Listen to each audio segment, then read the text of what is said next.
नमस्कार, आप सभी का स्वागत है हमारी YouTube चैनल जी गुरुजी। आज हम पढ़ेंगे माहेश्वर सूत्र, प्रत्याहार और उच्चारण स्थान। अब माहेश्वर सूत्र क्या है, पहले आप लोगों को बता देता हूं। महेश्वर से माहेश्वर बना है। महेश्वर मतलब शिव होता है और माहेश्वर मतलब शिव से उत्पन्न। तो यहाँ पर अष्टाध्यायी में महर्षि पाणिनि मुनि ने एक श्लोक कहा गया है जिसमें नृत्यवसाने नटराज राजो ननाद ढक्काम नौ पंचबारम। इसका अर्थ क्या है? नृत्य अवसाने, नृत्य मतलब जब तांडव नृत्य करते हैं उसके समाप्ति पर, नटराज राजो मतलब शिव, ननाद ढक्काम, ढक्काम मतलब होता है डमरू और ननाद मतलब होता है बजाना। तो डमरू को कितने बार बजाए? 9 पंचबारम। 9 मतलब 9 और पंच मतलब 5, तो 9 और 5 बराबर 14। तो 14 बार शिव ने डमरू को बजाए और उस ध्वनि को महर्षि पाणिनि ने श्रवण कर उसको लिपिबद्ध किए। लिपिबद्ध मतलब लिखे, ध्वनि मतलब होता है जैसे सुनना, और लिपिबद्ध मतलब होता है उसको लिखना। आप लोग जानते होंगे जब हम लोग छोटे छोटे थे तो हमारे गांव में मदारी आते थे और डमरू बजाते थे, तो उसमें भी यही ध्वनि निकलती है जिसको हम माहेश्वर सूत्र कहते हैं। पहले हम लोग नहीं जानते थे, लेकिन आज जब पढ़े तो मालूम हुआ कि यही जो ध्वनि है जो मदारी बजाते हैं उसके डमरू से ध्वनि निकलती है। जैसे अयून रिलिक एवं औ छरट लन न्यंगड़म झभय घड़धस झप घड़धस कप चटय कप ससर हल, इस प्रकार से उनके डमरू से ये ध्वनि निकलती है। ये 14 सूत्र क्या है देखिए। माहेश्वर सूत्र पहला है अयुण, अ ई उ ण। दूसरा है रिलरिक, तीसरा है एओंग, चौथा है ऐ औच, पांचवा है हैवरट, छठवा है लण, सातवा है या मंगणम, आठवां है झभय, नौवा है घड़धस, 10वां है जबगड़दस, 11वां है खप छटत चटतव, 12वां है कपय, 13 है शशर और 14 है हल। तो इस प्रकार जो 14 है यह जो है महेश्वर सूत्र है। अब महेश्वर सूत्र से प्रत्याहार कैसे बनाते हैं इसके बारे में बताऊंगा मैं। प्रत्याहार बनाने के बारे में बता देता हूं कि पहले प्रत्याहार क्या है इसको जान लेते हैं। तो प्रत्याहार क्या है? प्रत्याहार व्याकरण नियमों का संक्षिप्त रूप है। संक्षिप्त रूप मतलब आप लोग जानते हैं, जैसे एमजी, अंग्रेजी में एमजी बोलेंगे तो क्या है? संक्षिप्त रूप महात्मा गांधी। ईडी बोलेंगे तो असिस्टेंट डायरेक्टर। ऐसी छोटा जो संक्षिप्त रूप है, उसी प्रकार हमारे महर्षि या मुनि पाणिनि ने 700 ईसा पूर्व ये संक्षिप्त कर दिए थे और अंग्रेजी में आज उसको हम जानते हैं या समझते हैं। जैसे यदि जीआर है तो किसी का और नाम है, पूरा नाम। एमके है तो मनोज कुमार हो गया। इस प्रकार से ये प्रत्याहार कहलाता है। अब प्रत्याहार की संख्या कितना है संस्कृत में? 42। अब इसमें सबसे पहला आता है आपका अण प्रत्याहार। अण प्रत्याहार में अ ई उ। अब प्रत्याहार कैसे बनाते हैं देखिए। प्रत्याहार बनाते समय जो प्रत्याहार के नाम है उसमें जो 14 सूत्र के अंतिम वर्ण है ऐसे इसको हलंत्यम कहा गया है। हलंत्यम मतलब हल वाला है, हलंत लगा है पूरे 14 जो सूत्र है उसके अंतिम वर्ण में। तो प्रत्याहार के नाम में तो ये गिना जाता है, लेकिन जब हम प्रत्याहार बनाते हैं तो उसमें इसका जो अंतिम वर्ण है, प्रत्येक महस्सर सूत्र का अंतिम वर्ण, ये गिनती में नहीं आता या इनकी गणना नहीं की जाती है, इनका लोप हो जाता है हलंत्यम तस्य लोपस्य से। तो यहां पर देखिए अण प्रत्याहार है, तो अण प्रत्याहार में कहां से लेकर के ये अ और न, यहां से लेकर के अण प्रत्याहार नाम तो आ गया, लेकिन जब हम इसकी गिनती करते हैं तो अ, ई और उ ये 3 वर्ण हैं, अण प्रत्याहार के अंतर्गत आता है। ण का हलंतम तस्य लोपस्य से लोप हो गया, नाम है लेकिन प्रत्याहार में इसकी गणना नहीं होगी। उसी प्रकार अक प्रत्याहार है। अक प्रत्याहार में अयूण के अ से लेकर के रिलरी के क तक, यहां से लेकर के ये, इसका प्रत्याहार का नाम है अक। अब इसमें अक प्रत्याहार में आ भी आया, ई भी आया, उ भी आया, लेकिन ये जो न है उसकी गणना नहीं हुई। देखिए यहां पर अ ई उ, उसके बाद सीधा री आ गया, री के बाद री आ गया, क लोप हो गया, इसका लोप हो गया, इसका लोप हो गया। उसी प्रकार है, और ये जो है 5 वर्ण इसमें आ गया अक प्रत्याहार। अच प्रत्याहार में देखिए अयूण के अ से लेकर के औच के च तक। अब ये अच में देखिए अ ई उ आया, न का लोप हो गया, रील री आया, ए ओ आया, और ये ग का लोप हो गया। उसी प्रकार औच का लोप हो गया, ऐ औ। ये एच प्रत्याहार के अंतर्गत, अच प्रत्याहार के अंतर्गत आता है, और इसीलिए इसको, अच को आप जानते होंगे कि स्वर कहा गया है। अच मतलब स्वर और हल मतलब व्यंजन। तो यहाँ पे आपका जो पहले पढ़ते होंगे कि अच स्वर क्यों बोलते हैं या क्यों कहा जाता है, यही कारण है कि अच में जो पहले मैं बताया था कि महस्वर जो 14 सूत्र है, इसमें से 4 सूत्र अयूण, रिलिक एवं औच, ये 4 सूत्र अच प्रत्याहार के अंतर्गत आता है और इसमें स्वर ही वर्ण है। अब इसके बाद यहां से हैवरट, हैवरट से हल तक, ये जो हल है यहां तक व्यंजन वर्ण है, और इसीलिए हैवरट के ह और हल के ल से हल प्रत्याहार, हल प्रत्याहार मतलब व्यंजन कहा जाता है। अब यहां पर देखिए अच प्रत्याहार हो गया। अस प्रत्याहार में देखिए, अस प्रत्याहार में अ से लेकर के श कहां पर है, ये यहां तक। तो इसमें ये जितने वर्ण है इसको यदि हम छोड़ दिया जाए, ये हलंत्यम तस्य लोपा से लोप हो गया है और बाकी जो है प्रत्याहार में आ गया। उसी प्रकार अट प्रत्याहार, अण प्रत्याहार, अम प्रत्याहार, अश प्रत्याहार, अल प्रत्याहार, ये सब आप जो है आसानी से बना सकते हैं। अब इक प्रत्याहार देखिए, इक कहां से शुरू होता है ये ध्यान दीजिए, ये ई है,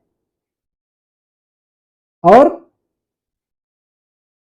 का ये यहां से लेकर के ई से लेकर के रिलिक के क तक। अब इसमें कितना वर्ण आया, ई आया, उ आया और री और री, ये 4 वर्ण है। 4 वर्ण इक प्रत्याहार के अंतर्गत आ गया। जब संधि पढ़ेंगे तो ई को यणची, इक के स्थान पर यण होता है, तो इक मतलब ई उ रील री, इसके स्थान पर यण।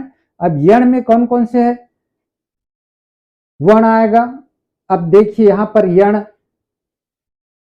ये हैवरट वाला जो है ये य से लेकर के लण के न तक, तो इसमें तो हलंत्यम तत् तस्य लोपा से ण का लोप हो गया, ट का लोप हो गया। अब बच गया कितना वर्ण, ह, ये ह नहीं सॉरी, य व र ल, ये 4 वर्ण आया, ये यण प्रत्याहार है, तो इक के स्थान पर यण होता है।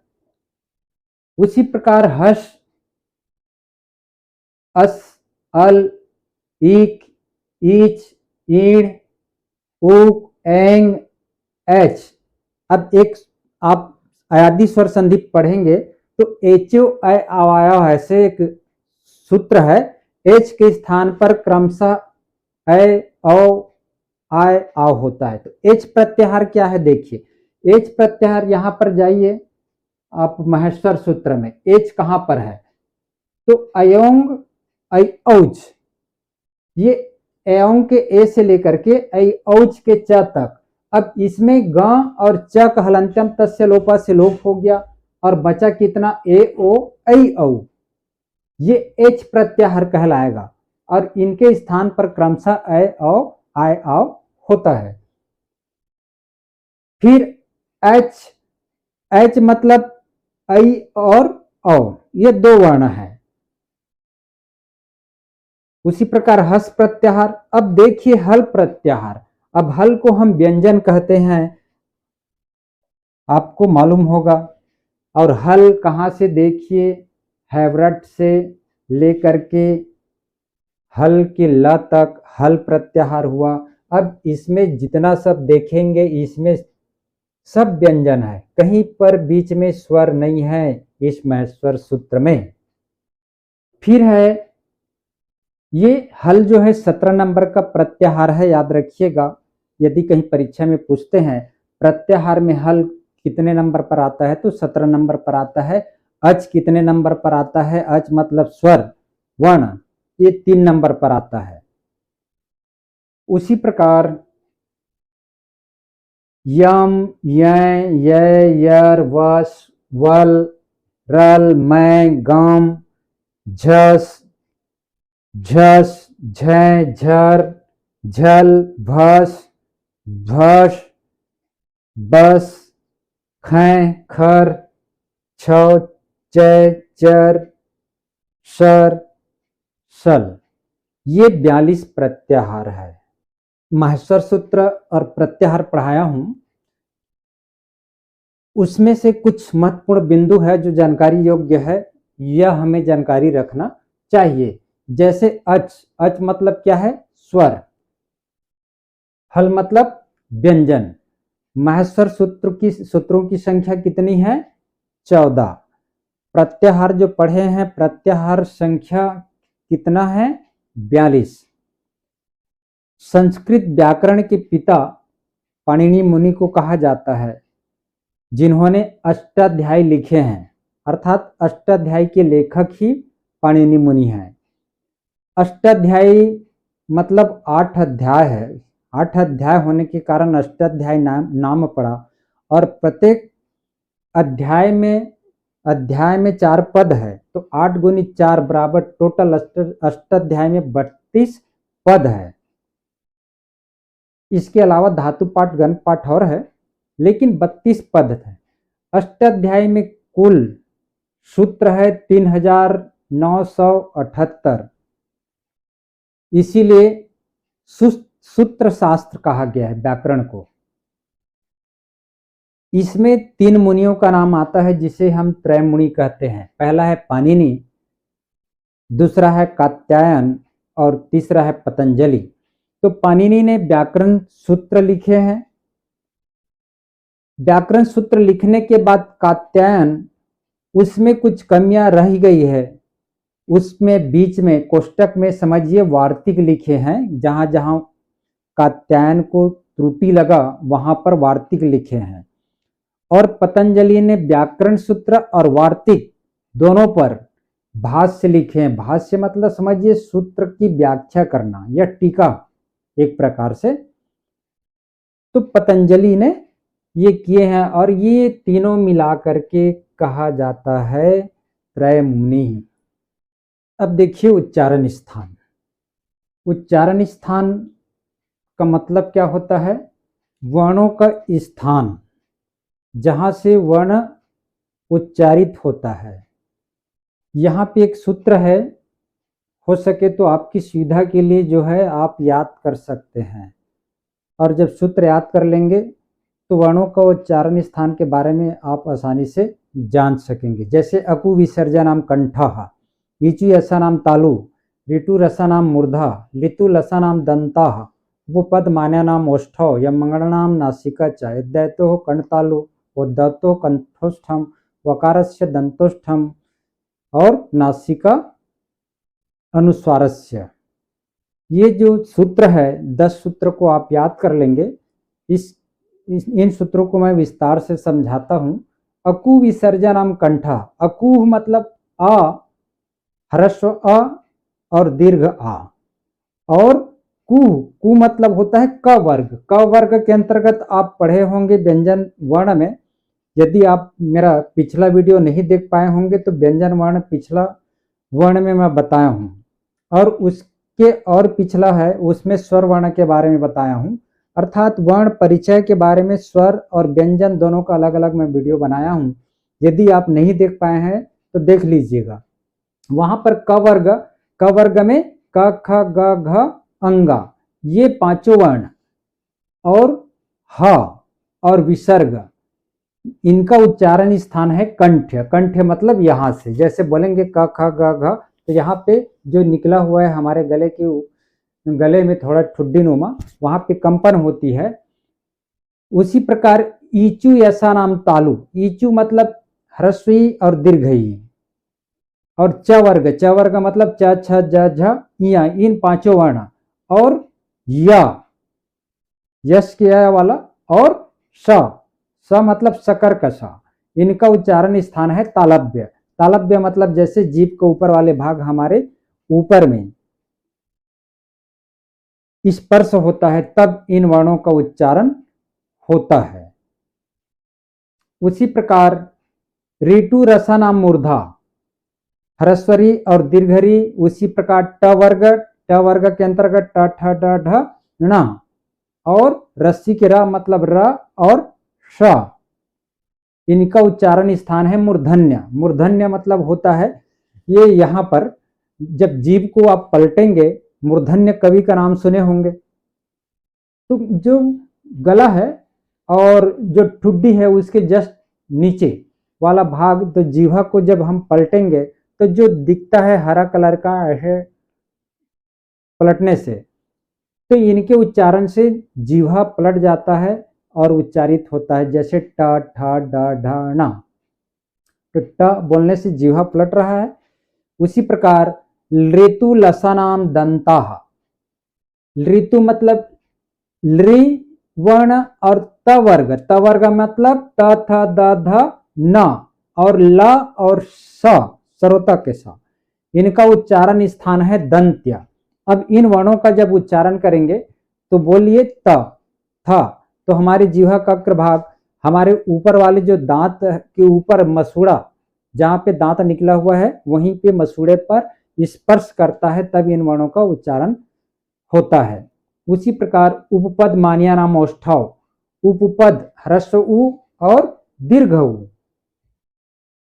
और प वर्ग मतलब प फ व भ म, इन वर्णों का उच्चारण स्थान है होष्ठ। होष्ठ मतलब हमारे जो होंठ है ऊपर और नीचे वाला दोनों, इन वर्णों का उच्चारण जब करते हैं तो आपस में जुड़ता है, तभी होता है। जैसे प, दोनों होंठ जुड़ रहा है, फ व भ, या मंगणनम नासिका च। अब यहां पर हम कहेंगे कि ग भी है, या भी है, ना भी है, ना भी है, इनका उच्चारण स्थान तो दिया है, लेकिन यहाँ पर और अलग से इनका जो सूत्र क्यों दिया हुआ है, इसीलिए यहाँ पे च का उपयोग हुआ है। देखिए, या मंगणना नाम नासिका च, अर्थात या म ग ण न, इन वर्णों का उच्चारण स्थान है नासिका, क्योंकि नाक का उपयोग करते हैं, मुंह के साथ साथ नाक के बल पर बोलते हैं। जैसे बोलिए या, तो नासिका नाक से इन वर्णों का उच्चारण हो रहा है, म ग ण न, इसलिए नासिका वर्ण कहा गया है। और ए दैत्योह कंठ तालु। ए दैत्योह मतलब ये सूत्र है ए ऐ, इन दोनों का उच्चारण स्थान है कंठ्य और तालव्य। अब कंठ और तालु क्यों है इसके बारे में मैं बता देना चाहता हूं कि ए जो है अ और ह्रस्व ई मिलकर के बना है, और ऐ जो है ह्रस्व अ और दीर्घ ई मिलकर के बना है। अब अ का जो उच्चारण स्थान है यहां पर पढ़े हैं कंठ्य, और ई का उच्चारण स्थान कौन से पढ़े हैं तालव्य। यहां पर देखिए ई का तालव्य और अ का कंठ्य, तो इसलिए ए जो है अ और ई मिल करके बना है, इसलिए इनका उच्चारण स्थान कंठ और तालु है, जैसे ए। उसी प्रकार ओद्दौतो कंठोष्ठम। ओद्दौतो मतलब ओ और औ, इन दोनों वर्णों का उच्चारण स्थान है कंठ्य और होष्ठ्य। अब कंठ्य मतलब ओ और किससे बना है इसको भी जानते हैं, क्योंकि ये संयुक्त वर्ण है। तो अ और ह्रस्व मिलकर के ओ बना है, और अ और दीर्घ उ मिलकर के औ बना है। तो अ का उच्चारण स्थान है कंठ्य, यहाँ पर देख रहे हैं, और उ का उच्चारण स्थान है देखिए यहाँ पर होष्ठ्य। तो अ और उ कंठ और होष्ठ, इसीलिए कंठोष्ठम बोले हैं, कंठ्य और होष्ठ्य इन दोनों वर्णों का उच्चारण स्थान है। वकारस्य दंतोष्ठम। वकार मतलब व जो है उसका उच्चारण स्थान है दांत और होष्ठ। व बोलते हैं ना, व मतलब ओंठ भी, और जीभ के जो अग्रभाग है वो दांत में भी जाता है, जैसे बोलेंगे व, इसलिए दंतोष्ठम बोलते हैं। और अनुस्वार नासिका चा। अनुस्वार जो पढ़ते हैं, अनुस्वार मतलब जो अम की मात्रा, तो अनुस्वार को नासिका कहा गया। जैसे म का उपयोग करते हैं ना, वैसे ही अम की मात्रा अनुस्वार का जो हम प्रयोग करते हैं, क्योंकि अनुस्वार और विसर्ग को अयोग वा कहा गया है, इसके पहले मैं बता चुका हूं स्वर वर्ण में। इस प्रकार आपका माहेश्वर सूत्र, प्रत्याहार और उच्चारण स्थान, ये जो है इस वीडियो में कंप्लीट होता है। और प्रिय विद्यार्थियों, आपको वीडियो अच्छा लगा होगा तो आप वीडियो को लाइक, शेयर, सब्सक्राइब जरूर कीजिएगा, और बेल आइकन को जरूर दबाइएगा, ताकि हमारा आने वाला वीडियो का नोटिफिकेशन आप तक पहुंच सके। Thank you.